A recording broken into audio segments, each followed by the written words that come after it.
Hello, everyone. Welcome to Rose and Carter Do the JOB. It's Wednesday, it's Territory Day, and it's Bully Boy Carter's pick, one of his favourites, I believe, Portland Wrestling. I just said to you, I don't think I watched enough of it until now to justify just how good it was. I knew the history of it, and well, not all the history, but the fact that it was a place that kind of made stars. But fuck me, they were heavily influential in the world of wrestling, and for a hell of a long time. Yeah, very long time. Like Uh, it's Pacific Northwest Wrestling, which what it was kind of known as, started in the 20s, 1925, when an Australian boxer came to Portland to promote boxing and wrestling. They hired Herb Owens as the assistant, and then when this Ted Thai fella, who was the boxer, went back home to Australia for a bit of a break, holiday. Herb got the entire company put in his name, right. and due to like the commission rules at the time, you can only have one promoter in the area. All right. So that meant that now Herb had the fucking monopoly on the whole place. All So he right. started. That was just doing boxing at the time though, but he soon started promoting wrestling, and he focused on the lighter wrestlers, which would have been different as well, wouldn't it? Because it was known, until the last kind of 20, 30 years, it was known for big men, wasn't it? Mm. His sons Don and Elton helped him out. Um, the first kind of big star, this unknown fella called George Wagner, started wrestling there, and he later became Gorgeous George. Yeah. So that was like the first kind of big name that they produced. In 1942, Herb died, so Owen took over. Um, no, not Owen, fucking Yeah. Don. Sorry, Don. Don Owens. Don Orange. Yeah.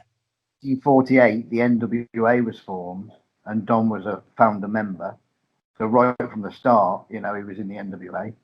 In 1953, Don started the first TV show, regular TV show. Others had TV shows, but they were sort of as and when kind of thing. When this Right. was a Yeah. regular weekly, arrangement. So it all started there. It was called, I hope I say this right, Heidelberg Wrestling, was the name Right. of the TV show. And it was because Heidelberg Brewery sponsored it. Fucking genius, that, isn't it? You're not going to get a better plug than the name of the actual show, are you? Like calling it fucking Heinz Beans Wrestling, isn't it? Brilliant. In 1955, so 2 years later, they swapped channels to a bigger channel. So they were always, expanding. And that's when it became Portland Wrestling rather than fucking Pacific Northwest or fucking Heidelberg or fucking Engelbert Humperdinck or whatever the fuck.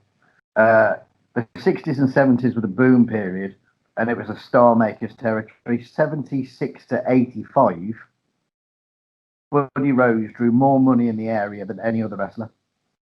Now, when people think of Buddy Rose, think of the blowaway diet and all that bollocks, don't they?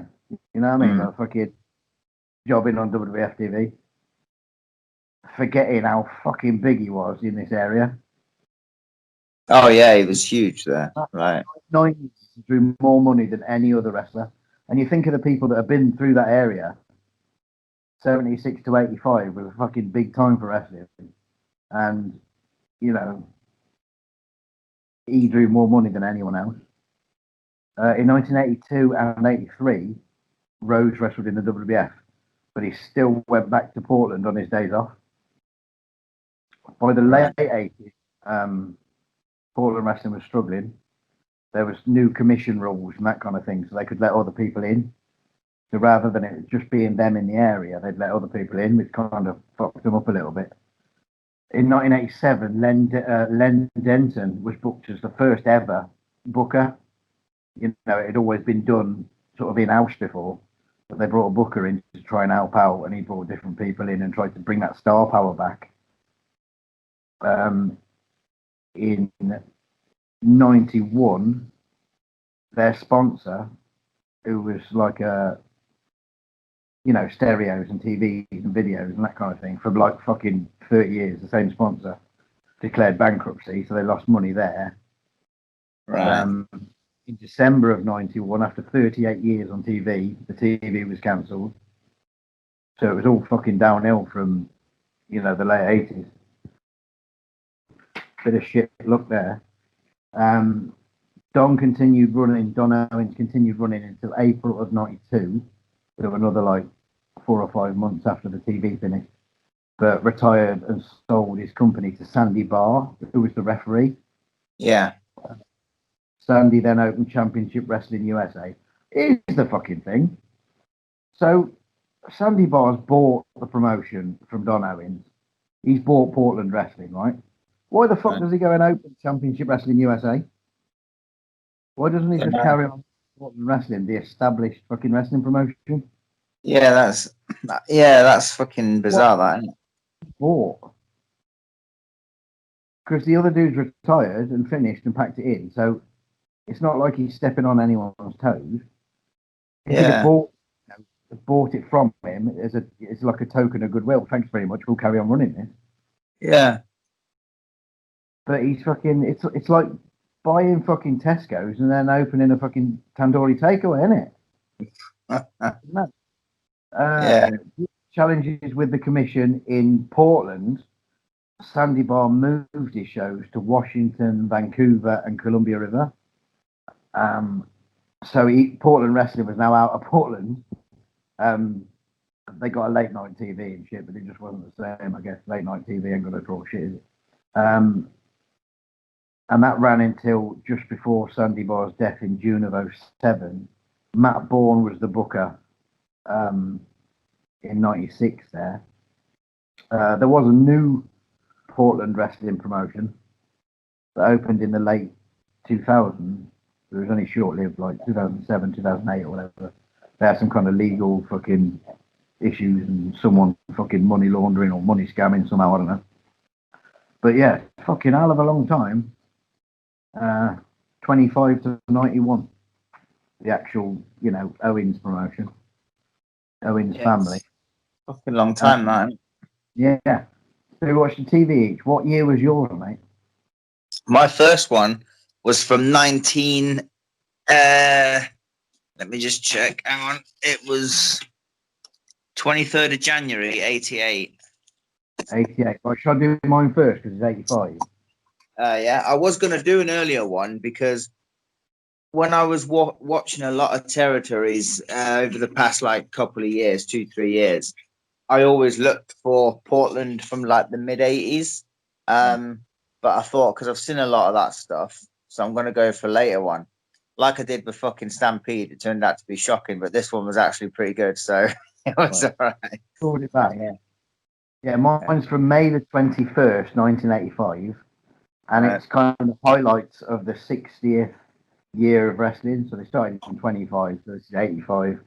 So I've seen that on YouTube, but I didn't. Yeah, I've seen it. Bouting. Proper fucking bouting. Hour and 11 minutes. So I'm guessing it was hour and a half TV show. Right, okay. I proper love the local feel to it. Yeah, it's always been like that, Portland. It's lost now, isn't it? Because everything's so fucking national, right? But I love the fact they've got local sponsors and everybody seems to know each other in the building, and fucking it's also personal. The announcer fella, I didn't get his name, but he's on his own all the way through. Does a great job to that. They're not in, they're normally in, is it Portland Sports Arena? Yeah. Where it comes from. This one's from actually like an actual arena, not their TV place. So it's a proper spectacular sort of thing. All right. At the start, he says 15,000 people in there. It's fucking, there's a lot of people in there. And he says that there's AWA World Championship, NWA World Championship, and a tag team title match. But he doesn't say what promotion tag team title match at this point. First match on is Buddy Rose against Roddy Piper. This is May of '85. 6 weeks after WrestleMania 1. Right. So this is pretty cool, isn't it? You know, because Buddy Rose was in match 1 of WrestleMania 1 and Piper the main event of WrestleMania 1. So clearly Vince had some kind of love for the Owens family to let this happen. Yeah, definitely. I mean, like, I understand fucking the NWA champion being here because they were NWA promotion. Yeah. I kind of understand the AWA because they probably needed the money. But Piper comes out to fucking hell of a pop, like, and he's got that heel look on his face and the fucking shirt with the panther on. Yeah. I want one of them. But when he gets in the ring, he smiles and sort of goes all baby facey then. But you know, this is like the biggest heel in WWF. Yeah. And he's fucking massive baby face. He likes brilliant. But he's got like 2 fucking girls dressed as bunnies with him. Long before the Godfather hose, like, but that kind of gimmick. Referee brings him to the middle of the ring, and Buddy's just slapping the fuck out of Piper. Like, he keeps touching his arm and his other arm and his leg and his face, and he does it all again. And Piper's just standing there, like, fucking taking this shit. And then he walks away. Fucking bell rings, boom! It's all Piper. He's fucking hammering Buddy, backdropping him, and fucking all sorts of shit. Referee Sandy Barr, who later bought the fucking place. These matches are kind of highlighted because, you know, it's all got to go into hour and a half TV, innit? So there was some match. I looked up the show itself as well, and there's other matches that weren't on this, but these were the main 5. Right. You know, the sort of undercard matches were taken off.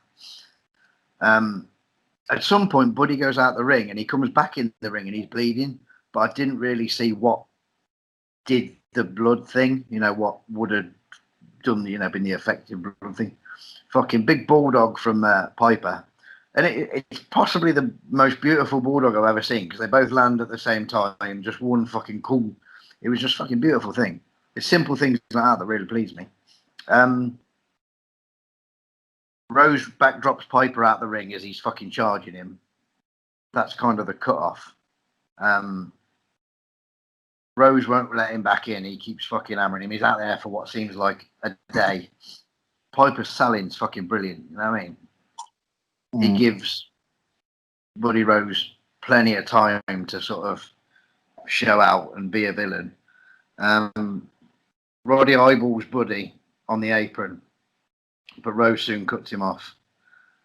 Then there's just like a big brawl outside the ring. Piper goes into the post and back in. Do you know what I thought was odd here? Right, not odd, but different. And I like different if it's done sensibly. There's the brawl outside the ring. Piper goes into the post. Normally outside the ring, I say normally, it's one of them fucking, you know, those matches that are shiny comeback finish. You know, a standard match. Yeah. The villain will get fucked up outside the ring, go back in the ring, the babyface will get in and get clocked, right? You know, That's kind of wrestling 101, isn't it? But they'd already seen that probably a million times in Portland. So it was fucking Piper that gets clocked, Piper that gets back in, Buddy gets back in, and he's still fucking on top. You know, there's no switch. You know, shit doesn't always have to be the same, and I like that. Buddy puts him up the top for a superplex attempt, but he's stopped. Piper fucking punches him and off he goes. Buddy gets straight back up and clocks him, like before he gets a chance to Piper gets a chance to do anything. Up for the superplex. He's got him halfway up. Piper sort of hooks himself and lands on top of Buddy Rose for the pin. Fucking marvellous match. Marvellous. That was, match 1 of this episode. And then the commentator, at the start of the show, he said there was 15,000 there. The commentator now says there's 13,000 people going wild. So maybe 2,000 went home in the fucking start of that match. Or 2,000 fucking weren't going wild. Yeah, 2,000 buying popcorn, and there's 13,000 stood up going ape shit, and just 2,000 playing fucking Angry Birds on their phone. there's an interview with the TV manager of Channel 5, which I think is good. Again, it brings that local feel to it, you know. They've got the local TV manager there. And then the next match is Kurt Hennig and Larry Hennig versus the Road Warriors. All right. With AWA Tag Championship. So it was AWA Tag Championship that he was billing at the start. Yeah. Out the Road Warriors to the Black Sabbath music, like they did on that Japanese video. Fucking Larry Hennig's a fucking beast, isn't he? He's a proper bear of a man. He's got a fucking neck size of like Kurt's waist. Like yeah, he's not a neck, it's just fucking absolute fucking beast of a man. He is. It's Kurt and Animal that start, but the commentator calls Animal Hawk all the way fucking through this bit. Like he's not even dubious about it. It's definitely Hawk in his opinion, but it's not. It's a slower start to the, you know, like the usual LOD matches is fucking wailing, but this is like pretty, you know, a slower, more almost technical start. But Animal outpowers Kurt, obviously. There's a load of quick stuff from Kurt, fucking baseball slides and up and overs and all sorts of shit going on. Animal takes a powder, out he goes. Hawk gets tagged in then, and then all of a sudden, he gets the name right, the commentator man does. So he's called Animal Hawk all the way through, and now Hawk tags in. So someone must have fucking clued him up. This is 1985, and Kurt was fucking great then. Yeah. He wasn't even close to being at his best, but he was still brilliant. You know what I mean? Larry in does the tackles, no selling, you know, big man shizzle. There's a test of strength.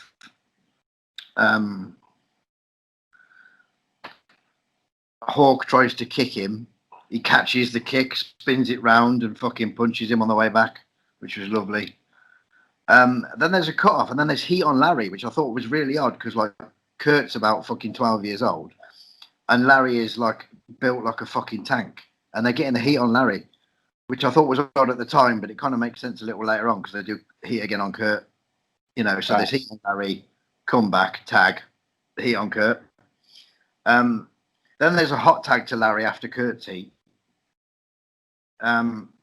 They cut Larry off pretty quick and fuck him off outside, and into the post goes Larry. Kurt's now in on his own. There's been no tag or fuck all. Don't know what's going on, but it's just off. You know, Kurt's knocking fuck out of everyone. Road Warriors clock him. Now the Road Warriors and Paul Ellering are all in the ring, battering Kurt, and there's a DQ. Shit finish. Good match, though. I'm not really a Road Warriors fan, but, you know, but I suppose Larry and Kurt weren't going to win the AWA tag titles, were they? They were in the AWA at the time, though, but, you know, it's not AWA TV, is it? Then we go back to the local because we've got a sponsor, an interview with the Chevrolet sponsor. Very nice. And then it's AWA World Title, Rick Martel versus Mike Miller. Yeah, Mike Miller. Hang on a fucking minute. Have I missed a fucking G out here?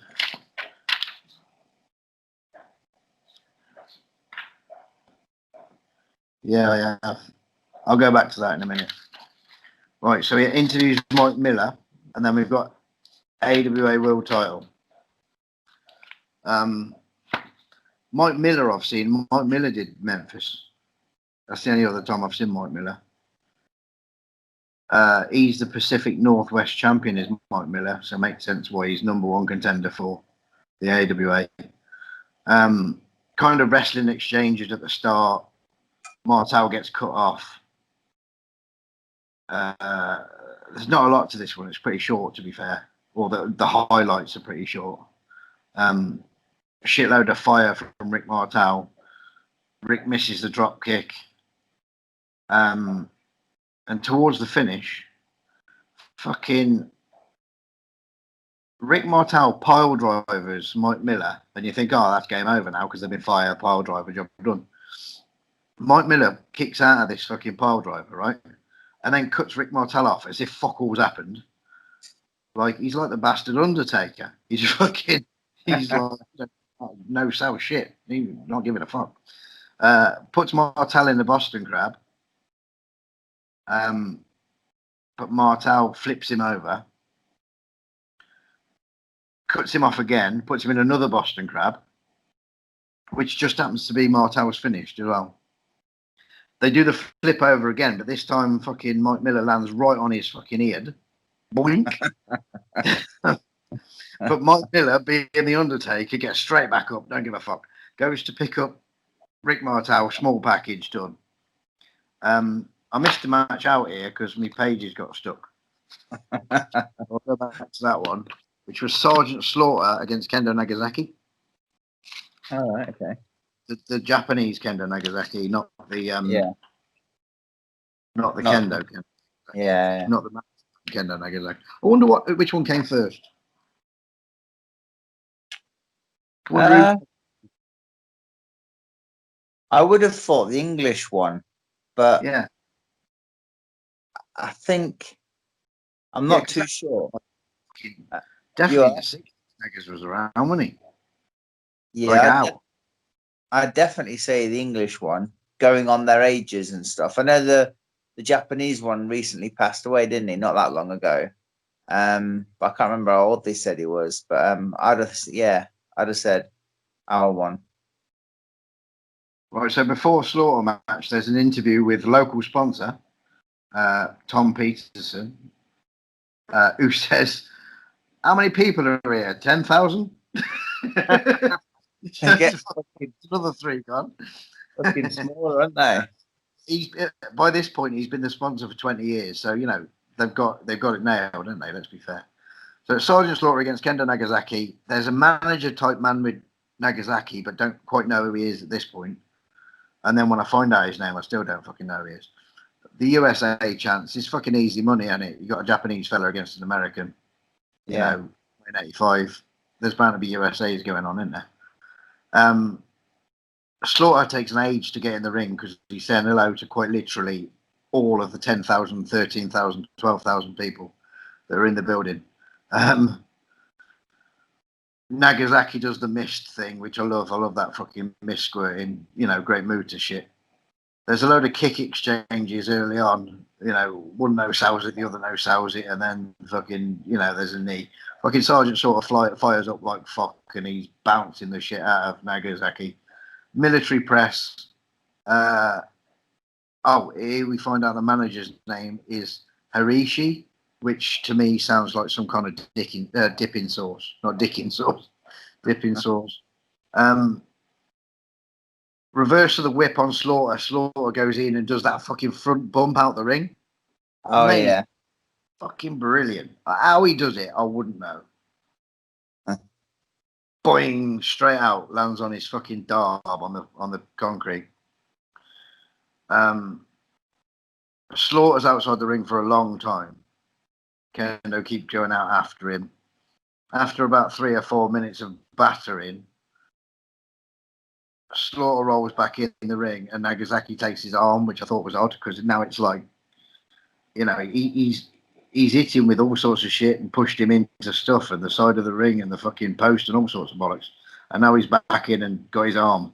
But maybe Slaughter needed a rest. But he's selling the shit out of it. Selling, like, they're in the arm. He's just got his arm. That's all he's got. But he's selling the shit out of it. It's brilliant. I fucking love it, mate. Selling the shit out of it. Load of fire. But then he's cut off again. Kendo chops Slaughter. Slaughter fires up again and starts bumping. Now this fucking Harishi fella gets in. There's no disqualification. The referee just kind of lets him get in. While Slaughter's in the, you know, held by Kendo. Got the Kendo stick. He misses Slaughter. It's Kendo and it's home. Very simple but lovely. We've done Ricky Martel. Now we're in the NWA World Championship. The last match on, was the NWA World title between Ric Flair, the champion, and Billy Jack Haynes. Who looked fucking bigger than I've ever seen him. Yeah, I don't know whether see him in the WWF. Yeah. He looks big. But here he looks even bigger, and I don't know whether he looks even bigger because everything's smaller. You know, like when you see him at WrestleMania 3 in that fucking massive building against Hercules. Yeah. In a bigger ring and stuff. But he's fucking beast here. It's the most depressing music I've ever heard for a baby face coming to the ring for Billy Jack Haynes. It's like, right, slit your foot. It's like, you know, worse than Coldplay. Oh, fucking hell. That is bad. Excuse me. But it's a proper World Heavyweight Championship match feel to it. You know, both are sort of dubious, sort of proper sporting kind of match. Billy Jack Haynes, he's not fucking, you know, you can tell he's nervous. Whether he was not nervous or not, I don't know. But, you know, I think that's how the babyface should be in this situation. He's wrestling the fucking champion of the world, right? Yeah. Big military press from Billy Jack Haynes. That's the third match with military press in, by the way, because there was one in the LOD match as well. And Slaughter did one. Both laying the chops, fucking bish bash bosh. Here's one. So they're kind of Flair's in the corner, and the referee's between them, just about between them. Mm-hmm. Flair kind of knees Billy Jack Haynes in the bollocks. The referee sees it, and he kind of Flair shoves the ref, and the referee's up in his fucking face, and the referee is quite literally squaring up to fucking Flair like a boxer, and Flair's kind of backing off, and he's fucking going after him, and I don't think that was fucking necessary, to be fair, because it's kind of demoralising Flair a little bit. I get the bollocking, but having Flair back off, the champion of the world against a fucking beast like this, you know, the local hero. Sunset by Haynes, sleeper by Haynes, but Flair makes the ropes out the sleeper. The second military press from Billy. He misses an elbow. Flair with a suplex. But as he's up there, Billy Jack sort of lands on his feet behind. Now he whops the fucking full Nelson on, Bosch. But Flair gets the ropes again. There's a little bits and bobs here. It's highlighted, like I said. So the next sort of scene is Flair bleeding. So I don't know how he gets the blood, same as Buddy Rose. Understand it. Now I don't know what the time limit was, but they're saying 3 minutes to go. Abdominal stretches on. Both are fucked. Like Flair, look fucked. I'm sure they're not, but they look it. Billy Jack Haynes is on fire now. Fucking pin attempt, fucking millions of them. 2 minutes to go. Crossbody off the ropes. No, only a 2. Flair's foot on the ropes. He loves them ropes, Ric Flair. Then the third military press of the match. Fucking boom. He signals for the full Nelson, but Flair stops it. He kind of blocks the full Nelson. Flair's up the ropes, gets flared off. Flair gets flared off. The full Nelson, he puts the full Nelson on and the bell goes. So it's a time limit draw. Now, because I didn't know how long the time limit was, I looked up the results. Right, okay. This match actually went 39 minutes. Right. 39 minutes. That must have been the fucking 39-minute time limit. Who the fuck does that? That's a fucking bizarre one, isn't it? They pay people that it's an hour or what? But yeah, it finishes with the commentator man interviewing Mark and Barry, who were the Owens' younger family members. But yeah, cracking show, really good. Very much enjoyed. Yeah, outing. Sweet. Take me to 1999. How did that change? I bet there's a lot of people recognise from more recent in there, like fucking Raven. Right, yeah. My one's January 88. My one. Yeah. Right. So I fucking wrote loads for this. I'll try to fucking not babble on too fucking much, but rather the first match is Art Bar versus someone called Steve, but I didn't get his last name. And Okay. every we'll call him Steve, but every time they fucking they like said his name, I kept trying to hear it, and it was like at first you might know him. It's either Steve Dahl or Steve Steve Doll, the Dahl. blonde. Yeah, it could possibly. Yeah, it could be him. He was Stephen Dunn from Well Done. Oh, was it? Is that what it Yeah. was? Yeah. Right. Okay. Because he looked fucking. Yeah, like he didn't look familiar. Rex King was Timothy Well, and Right. Steve Doll was Steve Dunn. Right. Okay. Yeah. Because he didn't. They were both known in Portland. Southern Rockers, they were in Portland and other All right. places. Yeah. That'll be him then. But yeah, he didn't look familiar to me, and I didn't recognize the name. So, but there we go. Anyway, it was a face-face match, and it was the opener. So basically, it runs down with they do a tie up, get to the ropes, clean break, nicey nicey. Same again, fucking tie up, get to the ropes, another clean break. A lot of fucking tie ups in the early going here. Tie up again, the fucking arm dragged by bar. Fucking tie up again, arm dragged by. I've just wrote Steve because that's who it was. Fucking they tie up again for the fucking fourth time, and they get to the ropes, and then a monkey flip by bar. So it's all like stop start, tie up something, tie up something. It's just all like facey facey. After the monkey flip by bar, they go to a fucking Rip Oliver promo. So it's like a good couple of minutes, and it's just on the promo. So I can hear the match, but I can't see what the fuck's going on. So but we get back into the action, and they're rolling around on the floor doing some fucking like amateur type stuff.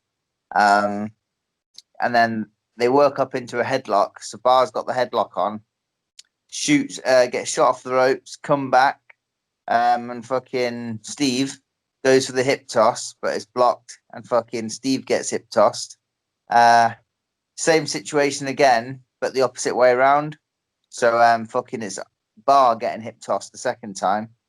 Then they go into a crisscross spot, then a hip toss by Steve, and then it's back and forth a little bit, and then some more grappling on the floor, some fucking amateur stuff. It's all like fucking, them one of them friendly face type contests. But it's not dull in the slightest. It is pretty like entertaining, to be honest. Body slam by Steve, kick out, a lot of mat work, like real technical stuff going on.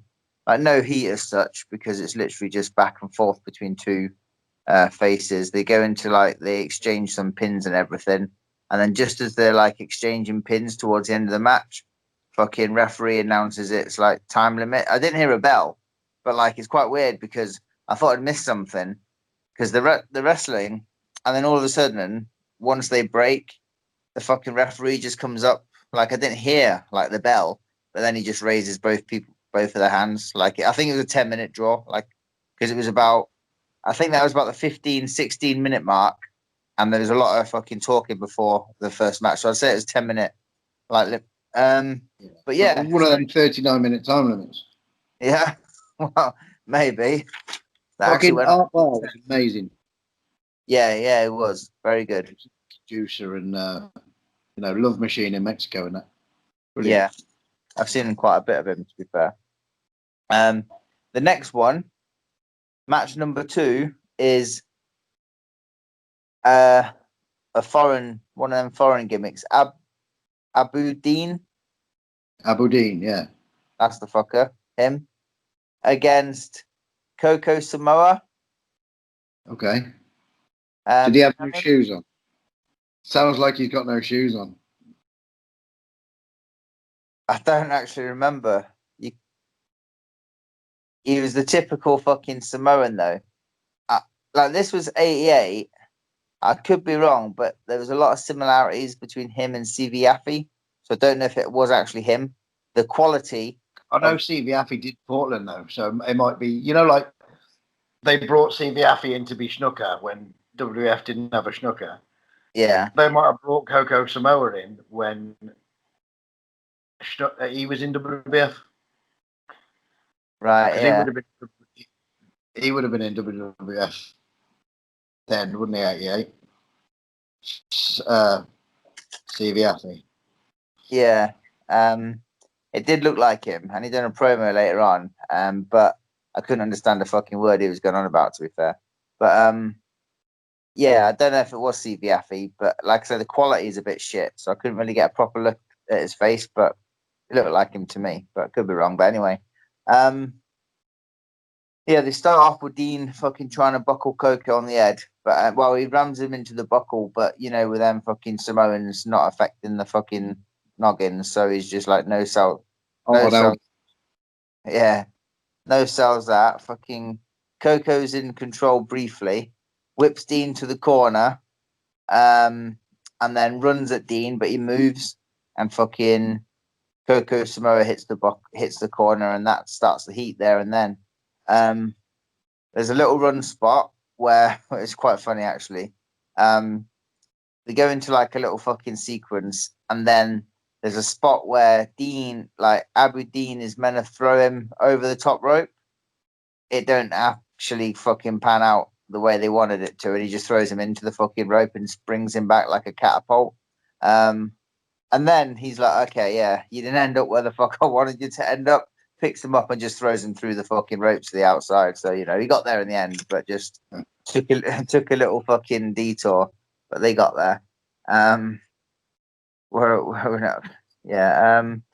Yeah, the crowd were like, all right during the match, but as soon as he throws him out, and then fucking Abu Dean does like a little pose in the ring, the crowd are fucking going wild, like hating him, like literally. And then not long after that, the fucking old USA chants start, and the crowd are fucking at this point in the match when he's in the ring standing, fucking doing his whatever.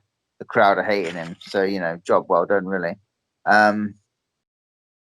A few little comebacks by Coco Samoa. Abu Dean misses a massive fucking splash from the top rope, like fucking flies for miles. Misses it, and then misses from the top, and then Dean fucking Coco Samoa whips him off after he's just missed a big splash.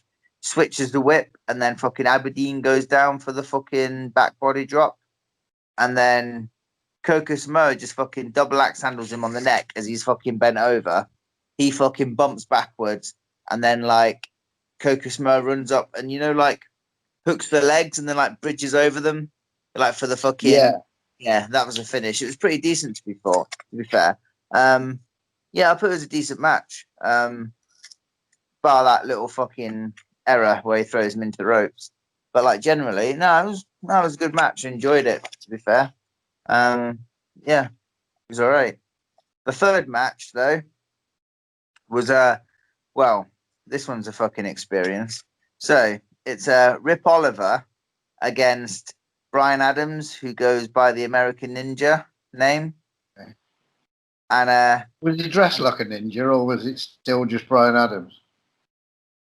He wasn't dressed like fucking anything really. He wasn't like he didn't have like a singlet or wrestling gear as such. I think he just had like fucking black, like there might have been karate bottoms. I'm not sure, but he didn't really look like a ninja to me.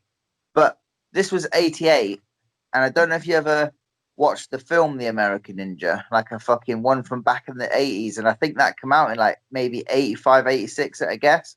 So I'm guessing they could have it could have been, like to do with that.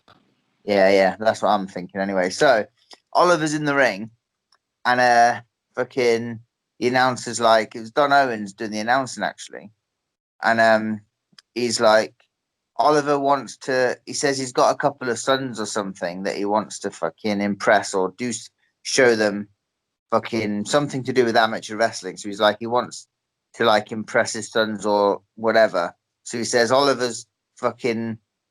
It's gonna be like fucking amateur style wrestling match. Like fucking. So Adams is like, well, I didn't fucking agree to that or whatever. Adams is obviously the face. Anyway, they go into it and they do a coin toss, and Oliver loses the coin toss, so he's got to get down on all fours, and then Adams has got to try and fucking turn him. Obviously, as they do. He's trying to turn him. Oliver gets to the ropes, so that's that fucking done. Anyway, they switch it, so Adams is on all fours, and then Oliver's got to try and turn Adams. I'm guessing they're setting up an angle or some shit's going in because when he's on all fours, Oliver's just about to grab him, and then he gets up and fucking does some stretches, goes back over to Adams and literally like throws powder in his face, and then some heels run in. They all start fucking him up. Boom, boom, boom. Then some faces come in to make the save, and then the heels. So it's like setting up an angle type situation. So it wasn't really a match; it was just meant to be. But yeah, it was quite entertaining, to be fair. And there was Oliver does a promo not long after with his heels, and just talking about what he done and everything like that. Whatever. Rip Oliver had like a group in Portland, I know, like Yeah. something army. Was it something army? Yeah. I can't think who was in the who's in it actually, but yeah, there's like 3 of them maybe that was there. Yeah, so they go on to match 4 now, which is the last match, which is the main event, and it's Northwest heavyweight title match with the grappler against Mike Miller. This match was really good, actually. I wrote quite a bit for it. So, fucking yeah, it's a title match. Mass grappler against Mike Miller. So, goes to tie up. Mike Miller fucking takes him down like a fucking leg takedown. Kick off by the grappler. Same again. Goes tie up, grabs him by the fucking leg, takes him down. Kick off by the grappler again. They come up and they go into a headlock spot by Miller. Fucking they do. It's quite weird because Miller's obviously like Miller's the face, and they do the old fucking headlock behind the ref thing and punching him on the schnoz, as the ref's not fucking looking, which is obviously like a total heel situation, but they're doing it as a face there. Grappler's fucking selling is phenomenal though, because he only took that. That was literally like all he took in the early going, and he takes it like he's been fucking like suplex off the top or something, because he takes it selling the fuck out of the punch and like rolls out and just fucking like powders and just fucking takes his time and starts fucking working the crowd and whatnot. But it was brilliant just the way he sold it. One fucking punch, that's all it was. Gets back in, go to tie up. Fireman's carried by the grappler. Fucking goes onto the arm, got an arm bar on. They work their way up into the corner. He whips Miller into the opposite corner, but he switches it, comes back, and a big backdrop onto the grappler. Grappler feeds into the corner, begging off, and a fucking rake to the eye for the simple cut off, and the heat starting. Fucking heat by the grappler. Got him down in a chin lock, fucking working, not a rest hold, it's a fucking chin lock. And he's fucking working it like real good. Where are we? Yeah. Oh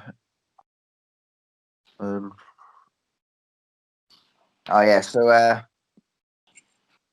Miller fights up from the chin lock, fucking gives him some right good shots, then whips the grappler off the ropes, fucking back elbow, boom. Fucking whips him off again, clothesline, fucking took his ear right off with this one. Clothesline, bam. Fucking they go back into it. Grappler somehow gets a headlock on again.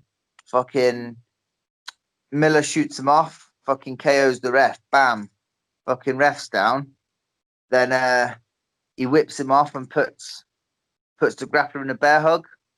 And then which I'm guessing could be his finish from the way everyone's reacting. The referee's down and they're expecting it to be, finish.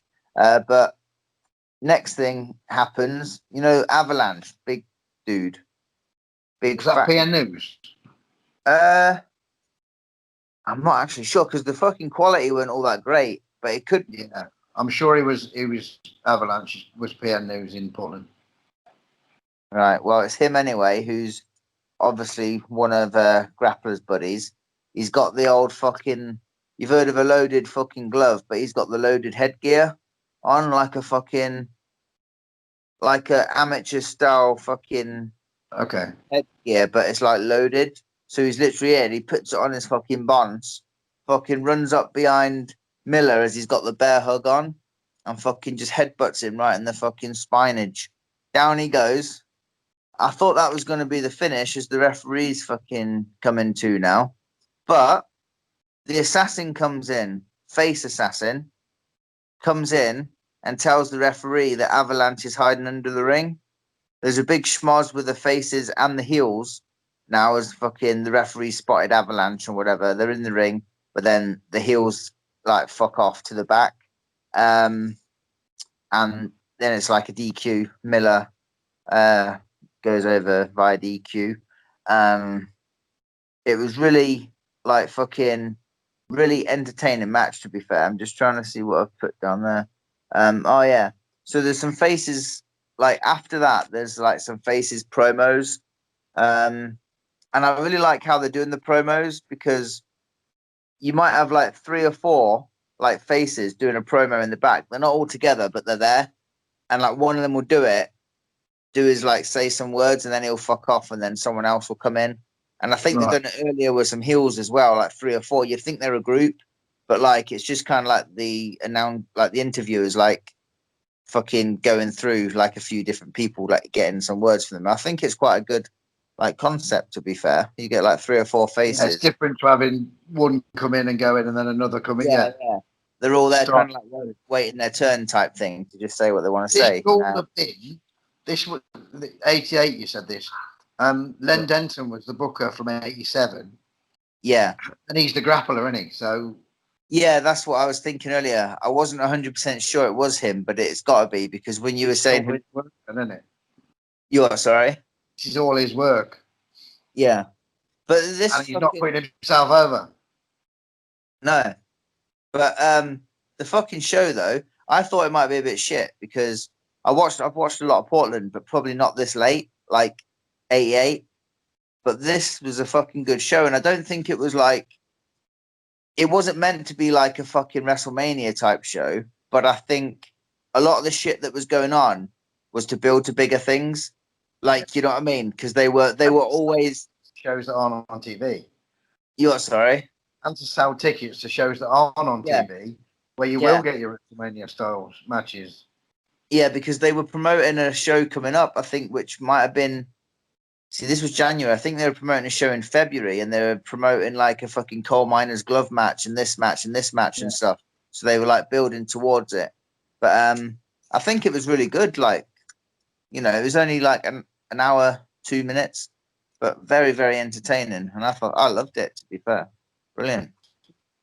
Yeah, no, I did. Yeah, Portland's a winner. You know, something I'd definitely watch more. I have got a couple of Portland DVDs. But I've not really sort of studied them. I've just kind of flicked through them from that JDAT Sports thing that Rock Parsons promote, you know, company that makes DVDs. Right. Yeah, no, it's good. Yeah, really good. Friday, Arn Anderson tag teams. Yeah. Monday, Ted DiBiase, your pick. Yeah. My territory for Wednesday. I want to go down the Memphis route, but there's so many fucking promotions that are in Memphis. So I'm going to say USWA from Memphis, not the Dallas one, the Memphis one. Right, which was like 90 to 97. But 90 TV, they just put Dallas matches on for most of it. So we say like 91 to 97. All right, okay. Yeah, it's something I proper like in Memphis. So that's that. Yeah, Portland was very enjoyable. It was brilliant. I did watch a bit of, you know, the next, you know, like YouTube just kind of rolls on to the next fucker, doesn't it? Oh yeah. There was one from '89, and that's where I saw Raven. And yeah, it was Raven. It was managed by Jonathan Boyd, who used to be a sheep herder. Right. Okay. Yeah. Yeah, I only watched a bit of it, like, because I was busy after that. But No, good. Yeah, good. Very much enjoyable. On Anderson for Friday. Mm. See a bit